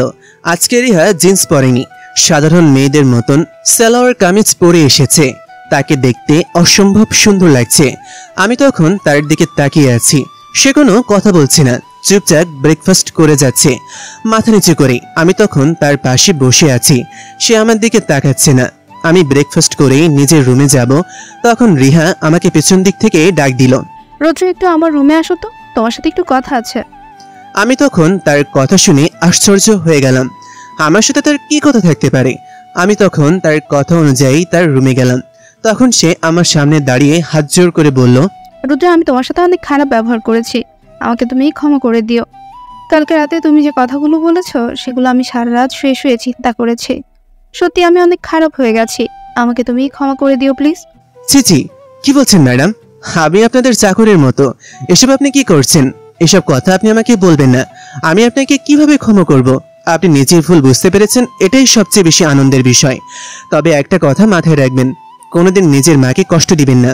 উনি অনেক দুঃখের মধ্যে এমনিতেই আছেন, এর মধ্যে আপনি তাকে এভাবে কষ্ট দেন, তাহলে ওনার বেঁচে থাকার আশাটাই মরে যাওয়ার সমান হয়ে যাবে। সত্যি রুদ্র, তুমি অনেক ভালো মানুষ। আমিও তোমাকে অনেক অপমান করেছি, এখন আমার তোমার দিকে তাকাতেই লজ্জা লাগছে। তবে আজকে থেকে কথা দিচ্ছি, আর কোনোদিন তোমার সাথে কোনো খারাপ ব্যবহার করব না আমি। আমি তখন তার দিকে তাকিয়ে মুচকি হেসে সেখান থেকে চলে আসলাম। সত্যি, সে যদি আমার সাথে আর কোনোদিন খারাপ ব্যবহার না করে তাহলে কত ভালো হবে। আমি তখন আমার রুমে চলে আসলাম। রুমে এসে বারান্দায় বসে চিন্তা করতে থাকলাম কিভাবে কি করব। আজকে যে করেই হোক আমাকে এই বাড়ির সিকিউরিটির চাবিটা বের করতে হবে, কারণ কালকেই আমাকে কিছু ড্রাগস সাপ্লাই দিতে হবে, না হলে আরিফ চৌধুরীর বিশ্বাস অর্জন করতে পারবো না। তাই আমাকে অনেক কাজ আজকেই করতে হবে, যে করেই হোক এটা খোঁজ করতে হবে। তাই আমি সুযোগের অপেক্ষায় রইলাম। দুপুর এসেছে, আমি তখন বাগানে হাঁটছিলাম আর গান গাইছিলাম। তখন হঠাৎ করে রিহা পেছন দিক থেকে এসে বলল, রুদ্র আসলে তোমার গানের গলা তো অনেক সুন্দর, আমিও চেষ্টা করি গান গাওয়ার, কিন্তু পারি না। মনে হয় যে যেন আমার কণ্ঠটাই ভালো নয়। কি বলছেন ম্যাডাম? আপনার কণ্ঠের মধ্যে আলাদা একটা জাদু আছে, যে আপনার কণ্ঠ শুনবে সেই আপনার প্রেমে পড়ে যাবে। রুদ্রর কথা শুনে রিহা মুচকি হাসে। হাসতে হাসতে বলল, আমার সাথে মজা করো তাই না? তুমি আমার কণ্ঠ কোনদিন শুনলে? আমি তো আপনার কণ্ঠ মাঝে মাঝেই শুনি। যখন আপনি ব্যালকনিতে বসে আনমনে গান করেন, তখন আমি আপনার পাশের ব্যালকনি থেকে আপনার শব্দ শুনতে পাই। রিয়া তখন কিছুটা রাগী দৃষ্টিতে রুদ্রের দিকে তাকালো। রুদ্র তখন মুচকি হাসলো। রুদ্র রিহার দিকে তাকিয়ে আছে। রিয়াকে আজ অসম্ভব সুন্দর লাগছে। সত্যি বলতে সবসময় রিহার রাগী চেহারাটাই দেখে এসেছে, কোনোদিনও হাসি খুশি রিয়াকে সে দেখেনি। তাই রিহাকে এরকম হাসি খুশি দেখে তার অনেক ভালো লাগছে। তখন সে বলল, ম্যাডাম, আপনি একটাবার চিন্তা করেন, আজকে আপনার কেমন লাগছে। প্রথম দিন হয়তো খারাপ লাগতে পারে, কিন্তু দ্বিতীয় দিন থেকে আপনি দেখবেন আপনার এই জীবনটা অনেক শান্তির, কোনো দুঃখ নেই, কোনো ঝামেলা নেই। আপনি সারা জীবন এভাবে হাসি খুশি থাকবেন, কারণ আপনাকে হাসি খুশি দেখতেই অনেক ভালো লাগে। তখন রিহা রুদ্রের দিকে অদ্ভুত দৃষ্টিতে তাকিয়ে থাকলো। রুদ্র তখন সেখান থেকে চলে গেল। রিয়া বাগানে আরও কিছুক্ষণ হাঁটাহাঁটি করে রুদ্রের কথা চিন্তা করলো। রাতে যখন ঘুমাতে গেল তখন রুদ্রের কথা চিন্তা করছে। সে যেন রুদ্রের মায়ায় পড়ে গেছে। ছেলেটার হাসি খুশি ফেস আর এইরকম ইনোসেন্ট মার্কা কথাগুলো মনে করে রিহা নিজের অজান্তেই বলে ওঠে, কি জাদু করেছো আমায়? আমি তো তোমাকে এক মুহূর্তের জন্য ভুলতে পারছি না। তোমার মুখটা আমার চোখের সামনে ভেসে উঠছে বারবার। এটা কেন হচ্ছে আমাকে একটু বলবে প্লিজ? রিয়া এইসবই ভাবছিল আর মুচকি মুচকে হাসছিল। এরপর কখন যে ঘুমিয়ে গেছে খেয়ালও নেই। ওদিকে রুদ্র ব্যর্থ হয়, প্রথম দিন কিছুই খুঁজে পায়নি। তাই সে মাথায় হাত দিয়ে শুয়ে পড়ে। পরের দিন সকালে উঠে রুদ্র অফিসে চলে যায়। গিয়ে সেই ড্রাগ ডিলারের অপেক্ষা করতে থাকে, কারণ এটা যদি সে সঠিক মতো সাপ্লাই করতে পারে তাহলে আরিফ চৌধুরী তাকে বিশ্বাস করতে শুরু করবে। আর এভাবে যদি তাকে একবার বিশ্বাস করতে শুরু করে তাহলে সে আরিফ চৌধুরীকে অ্যাটাক করতে পারবে। একটু পর সেই ড্রাগ ডিলার চলে আসলো। রুদ্র তখন তাকে সব কিছু বুঝিয়ে দিল। এরপর ফাইলগুলো নিয়ে চলে গেল বাড়িতে, কারণ আরিফ চৌধুরী আজকে বাড়িতেই আছে। তখন আরিফ চৌধুরী সামনে গিয়ে বলল, স্যার, আমি আজকের ডিলটা কমপ্লিট করে এসেছি। দেখেন ফাইল, এই ফাইলের মধ্যে সব ইনফরমেশন আছে, আপনি কোনো চিন্তা করবেন না, আমি সবকিছু সমাধান করেই এসেছি। ফ্যান্টাস্টিক, অনেক ভালো কাজ করেছো রুদ্র। এরকম যদি কাজ করতে থাকো তাহলে তুমি একদিন অনেক একটা পজিশানে যাবে। আমি তোমাকে আরও বড় পজিশানে নিয়ে যাব, তুমি কোনো টেনশন করো না। ধন্যবাদ স্যার, আপনি বলেছেন এটাই আমার কাছে অনেক কিছু। আমি এই পজিশনে খুশি আছি। আমি নিজের অবস্থানে অনেক ভালো আছি, তাই আমি চাই না আরো বড় স্থানে যেতে। আমি আপনার পাশাপাশি থাকতে চাই, এটাই আমার জন্য অনেক কিছু। আরিফ চৌধুরী তখন রুদ্রের দিকে তাকিয়ে মুচকে হাসলেন। রুদ্র তখন নিজের রুমে চলে গেল। একটু পর রিহা রুদ্রের রুমে আসলো। রুদ্র অবাক হয়ে গেল রিয়া তার রুমে এসেছে দেখে। রিয়া তখন মুচকি হেসে বলল, রুদ্র, তুমি কি আজকে ফ্রি আছো? হ্যাঁ ম্যাডাম, বলেন। আসলে বাড়িতে থাকতে থাকতে আর ভালো লাগছে না। প্রতিদিন ঘুরতে যেতাম, সেজন্য এখন বাড়িতে বসে থাকতে একদম খারাপ লাগছে। তুমি কি আজকে আমাকে একটু ঘুরতে নিয়ে যাবে? আমি তখন তার কথা শুনে আশ্চর্যের সপ্তম আকাশে চলে গেলাম। কি বলছে? আমি তখন তার দিকে তাকিয়ে বললাম, অবশ্যই ম্যাডাম, কেন নয়, আপনি রেডি হয়ে নিন। তবে স্যার যদি কিছু মনে করেন তাহলে। বাপির কথা তুমি কোনো চিন্তা করো না, আমি যেটা বলবো বাপি সেটাই শুনবে। বাপি কিছুই বলবে না, তুমি রেডি হয়ে নাও, আমি রেডি হয়ে আসছি। এরপর সে রেডি হতে চলে গেল। আজকে পুরো দিনটাই তাকে নিয়ে ঘোরাঘুরি করে কাটালাম। অনেক ভালো লাগলো তার সাথে ঘোরাঘুরি করতে পেরে। ওর ব্যবহার আমার কাছে অদ্ভুত লাগছিল। কালকে থেকে এরকম ব্যবহার সে করছে, আগে কোনোদিন আমার সাথে এরকম ব্যবহার করেনি। কালকে থেকে কিরকম যেন একটা উদ্ভট ব্যবহার করছিল। তাতে আমার কি, আমি পরের দিনের অপেক্ষা করতে শুরু করলাম। সকালে উঠেই আরিফ চৌধুরী বাসা থেকে চলে গেলেন। এরপর রিহা রেডি হয়ে ভার্সিটির উদ্দেশ্যে বাসা থেকে বেরিয়ে গেলেই আমি দৌড়ে চলে গেলাম নাজমা চৌধুরীর অবস্থা দেখতে। তিনি রান্নাঘরে রান্না করছিলেন। আমি দৌড়ে চলে গেলাম তার রুমে গিয়ে চাবিটা খুঁজতে শুরু করলাম, কিন্তু কোথাও চাবিটাকে খুঁজে পেলাম না। এখন আমি কি করব? আমার মাথায় কাজ করা বন্ধ হয়ে গেছে। যে করে হোক চাবিটা আমাকে পেতেই হবে। তাই আমি চারিদিক খুঁজতে শুরু করলাম, কিন্তু কোথাও চাবিটা খুঁজে পেলাম না। এখন কি হবে? যদি চাবিটা খুঁজে না পাই তাহলে তো সিকিউরিটি সিস্টেম আমি কন্ট্রোল করতে পারবো না। এখন এই চাবিটা কিভাবে খুঁজে পাবো? তখন পাশে থাকা একটা চশমার বাক্সের মতন একটা বক্স দেখতে পেলাম। বক্স খুলে দেখি এটার ভেতরে চাবিটা। যখন আমি চাবিটা নিয়ে পেছনে ঘুরতে যাব, দেখি নাজমা চৌধুরী আমার দিকে তাকিয়ে আছেন। আমি ভয় পেয়ে গেলাম। এখন কি হবে? তিনি সন্দেহজনক দৃষ্টিতে আমার দিকে তাকিয়ে বললেন, রুদ্র, সত্যি করে বলো তুমি কে? তুমি এই চাবিটা নিয়ে যাচ্ছ, এ তুমি কি করবে? সত্যি কথা বলবে? এখন আমি তাকে কিভাবে মিথ্যা বলি? তাই তার দিকে কিছুক্ষণ গম্ভীর দৃষ্টিতে তাকিয়ে দেখলাম। এরপর আস্তে আস্তে বলতে শুরু করলাম, আসলে ম্যাডাম, আমি হচ্ছি একজন গোয়েন্দা বিভাগের কর্মকর্তা। এখানে এসেছি ওনার ব্যাপারে ইনভেস্টিগেশন করতে। এখন আমি জানতে পেরেছি এই বাড়ির সিকিউরিটি সিস্টেম এই চাবি দিয়ে যে রুমে খোলা হয় সেই রুমে আছে, তাই এই চাবিটা নিতে এসেছি। আমি তখন মনে মনে ভাবলাম তিনি হয়তো আমাকে বাধা দিবেন, কিন্তু তিনি কিছুক্ষণ আমার দিকে তাকিয়ে তিনি আস্তে আস্তে বলতে শুরু করলেন, এখন তুমি চাবিটা নিয়ে এই রুমটা খুলতে যেও না, কারণ রুমটা এখন খুলতে গেলে সাইরেন বেজে উঠবে। ঠিক রাত 12টার সময় আরিফ চৌধুরী প্রতিদিন চেক করেন রুমটা, সেই জন্য ঠিক 12টার সময় কোনো প্রকার সাইরেন বাজে না। এখন তোমাকে যে করে হোক 12টার সময় ওনাকে চেক করা থেকে আটকাতে হবে। এরপর তুমি গিয়ে চেক করবে, মনে রাখবে ঠিক 12টা। কিন্তু সেটা কিভাবে সম্ভব? আমার একার পক্ষে এই কাজ করা সম্ভব নয়। ওনাকে আমি কিভাবে চেক করা থেকে আটকাবো? সেটার জন্য তোমাকে আরও কয়েকদিন অপেক্ষা করতে হবে, কারণ প্রতি শুক্রবার রাতে তিনি বাসায় থাকেন না, কোথায় যেন চলে যান। তাই শুক্রবার তোমাকে এই সিকিউরিটি সিস্টেমটা চেক করতে হবে। আমি তখন তার কথা শুনে অবাক হয়ে গেলাম। তিনি আমাকে এত সাহায্য করতে চাইছেন। তিনি হয়তো অনেক কষ্ট পেয়েছেন, তাই সত্য প্রকাশ করে সেই কষ্টটা ভুলে যেতে চান। আমি তখন তার দিকে কিছুক্ষণ তাকিয়ে দেখলাম। আমার দিকে তাকিয়ে তিনি হাসিমুখে বলে উঠলেন, তুমি চিন্তা করো না, আমি তোমাকে সাহায্য করার চেষ্টা করব। তুমি যখনই কোনো বিপদে পড়বে আমার কাছে চলে আসবে, আমি তোমাকে সাহায্য করার চেষ্টা করব।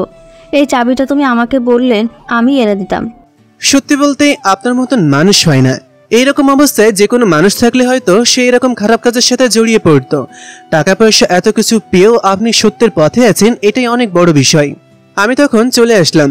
আজকে আমাকে চলে যেতে হবে অফিসে, কারণ অফিস মিস করা যাবে না। এভাবে দেখতে দেখতে বৃহস্পতিবার চলে আসলো। আমি অফিসে বসে আছি, তখন একটা লোক আসলো আরিফ চৌধুরীর সাথে দেখা করতে। সে আমার সামনে এসে কিছু না বলে দৌড়ে সেখান থেকে চলে গেল। আমি কিছুই বুঝলাম না। ওইদিকে শুক্রবার সকালে আরিফ চৌধুরী চলে গেলেন হসপিটালে, কারণ শুক্রবারে তিনি এই রকম কয়েকটি অপারেশন করেন। অন্য দিনগুলোতে ডাক্তার থাকেন, সেই জন্য সেই সময় অপারেশনটা করাটা একটু কষ্টকর। শুক্রবারে সব কিছু বন্ধ থাকে, তাই তিনি নিশ্চিন্তে অপারেশন করতে পারেন। সেই দিন তিনি অনেকগুলো অপারেশন করবেন। তিনি হসপিটালে পৌঁছে গেলেন। হঠাৎ করেই তার একজন কর্মচারী আবির দৌড়ে আসলো। স্যার, সর্বনাশ হয়ে গেছে। আপনি দুধ কলা দিয়ে কাল সব পুষে যাচ্ছেন। আপনি হয়তো বুঝতেই পারছেন না কত ভয়ঙ্কর বিপদ আপনার জন্য অপেক্ষা করছে। আপনি কিভাবে এই লোকটিকে আপনার কাছে নিয়ে আসলেন? কি বলছো? তোমার মাথা নষ্ট হয়ে গেছে? এত সকাল সকাল এখানে এসেছো, এসে আবার এসব আজে বাজে কথা বলছো? তাড়াতাড়ি যাও এখান থেকে, আমার অপারেশনের সময় হয়ে গেছে। আজকে আমাকে মোট 10টা অপারেশন করতে হবে। স্যার, আমার মাথা খারাপ হয়নি, তবে আমি যে কথা বলবো এই কথাটা বলার পর আপনার মাথা খারাপ হয়ে যাবে। আপনি যে ছেলেটাকে আপনার অফিসের দায়িত্ব দিয়েছেন, ম্যানেজার সাহেবের সাথে কথা বলে সেই ছেলেটার সাথে দেখা করতে গিয়েছিলাম। এই ছেলেটা হচ্ছে রুদ্র। হ্যাঁ, আমি জানি ছেলেটার নাম রুদ্র। তো কি হয়েছে? আপনি পাগল হয়ে গেছেন। আপনি জানেন না যে গোয়েন্দা অফিসার মারা গেছে? তার নাম রুদ্র। সে এই ছেলেটাই গোয়েন্দা অফিসার, মারা যায়নি। কি বলছো? তোমার মাথা নষ্ট হয়ে গেছে। আমি এত বড় একটা ভুল কিভাবে করলাম? তাহলে তো আমাকে যে করেই হোক ছেলেটাকে বাড়ি থেকে বের করতে হবে, না হলে যে কোনো বিপদ ঘটিয়ে দিতে পারে। বিপদ ঘটিয়ে দিবে কি? দিয়ে ফেলেছি। আপনি তাড়াতাড়ি যান, ওকে বাড়ি থেকে বের করে দিন, না হলে আপনার সব কিছু ধ্বংস হয়ে যাবে। তোমাকে অসংখ্য ধন্যবাদ আমাকে এই ইনফরমেশন দেওয়ার জন্য। আমি ভাবতেই পারছি না আমার সাথে এত বড় একটা বেইমানি করতে পারে ওই ছেলেটা। তখন আরিফ চৌধুরী নিজের হসপিটাল থেকে দৌড়ে বাড়ির দিকে আসতে শুরু করলো। আজকে শুক্রবার, সেজন্য আরিফ চৌধুরী সকাল সকাল বাড়ি থেকে বের হয়ে গেছেন। আমি এই সুযোগের অপেক্ষায় ছিলাম, অনেক দিন থেকে অপেক্ষা করছি কোন দিন সে সিক্রেটারি সিস্টেমটা অফ করে এই বাড়ির সব ইনফরমেশন নিয়ে নেব। এই বাড়ি যত জায়গা লুকিয়ে আছে, যত জিনিস আছে, সবগুলো আমার চাই, কিন্তু সেটা আমি কিছুতেই পাচ্ছিলাম না। আজকে আমাকে সেটা জোগাড় করতেই হবে। সেই জন্য আমি রুম থেকে বের হয়ে হাঁটাহাঁটি করছিলাম, কখন সুযোগ পাবো। হঠাৎ করে রিহা আমার সামনে এসে বলল, কি ব্যাপার রুদ্র, আজকে না শুক্রবার? তাহলে তুমি কি এত নিয়ে চিন্তা করছো? না, আজকে তো ছুটির দিন, চলো আমরা ঘুরতে যাই। আসলে ম্যাডাম, এখন আমার ভালো লাগছে না। আমরা বিকেলের দিকে ঘুরতে যাই, তখন পরিবেশটাও সুন্দর থাকবে। সেটা তোমার যা ভালো মনে হয়। আমি তোমাকে নিয়ে ঘুরতে যাব এটা কনফার্ম। এখন বিকেলে যাবে নাকি সন্ধে, এটা তোমার ব্যাপার। আচ্ছা ঠিক আছে ম্যাডাম, বলে আমি সেখান থেকে চলে আসলাম। এরপর রিহা নিজের রুমে চলে গেল, হয়তো শাওয়ার নেওয়ার জন্য চলে গেছে। এই সুযোগে আমি চলে গেলাম নাজমা চৌধুরীকে নিয়ে তার রুমে, কারণ রাতে বিপদ বেশি, তাই দিনে কাজ শেষ করতে হবে। আমি সব গার্ডদের হুমকি দিয়েছি, তাই তারা সাইরেন অফ করা শিখিয়ে দিয়েছে। নাজমা চৌধুরীকে সাথে নিয়ে তার রুমের দিকে গিয়ে তার সাথে কথা বলে বাড়ি থেকে বেরিয়ে আসলাম। এরপর বাগানের দিকটায় গিয়ে ওই রুমটায় চলে গেলাম, গিয়ে চাবিটা দিয়ে রুমটা খুললাম। রুমটা খুলে তো আমার মাথা খারাপ হয়ে গেল। এত সব কম্পিউটার আর জিনিসপত্র, এর ভিতরে আমি কি করব? তাও আবার এই অল্প সময়ের মধ্যে সবকিছু করতে হবে। কিন্তু আমাকে হাল ছাড়লে হবে না, যে করেই হোক সবকিছু সমাধান করতে হবে। সেজন্য আমি কাজ করতে শুরু করলাম। ওদিকে আরিফ চৌধুরী তাড়াতাড়ি নিজের বাসায় চলে আসলেন। বাসায় এসে দৌড়ে চলে যান রুদ্রের রুমে, কিন্তু রুদ্রকে কোথাও খুঁজে পান না। এরপর নিজের রুমে আসেন। নিজের রুমে এসে যখন তিনি সবকিছু ঠিক আছে কিনা চেক করতে যান, তখন দেখেন তার বাড়ির সিকিউরিটি সিস্টেমে সব কন্ট্রোল যে রুমে, সেই রুমে চাবি হারিয়ে গেছে। তখন তিনি বুঝতে পারেন এটা রুদ্র নিয়ে গেছে। তখন তিনি দৌড়ে সেই রুমের দিকে যান। আজকে রুদ্রকে তিনি মেরে ফেলবেন, সেই জন্য তিনি তার বন্দুক হাতে করে নিয়ে যান। কি ভাবছে, রুদ্র ধরা পড়ে যাবে নাকি না, সেটা জানতে হলে পরবর্তী সিজনের অপেক্ষা করতে হবে। খুব তাড়াতাড়ি পরবর্তী সিজন আসতে চলেছে, তাই গল্পটা কেমন হয়েছে কমেন্ট করতে ভুলবেন না।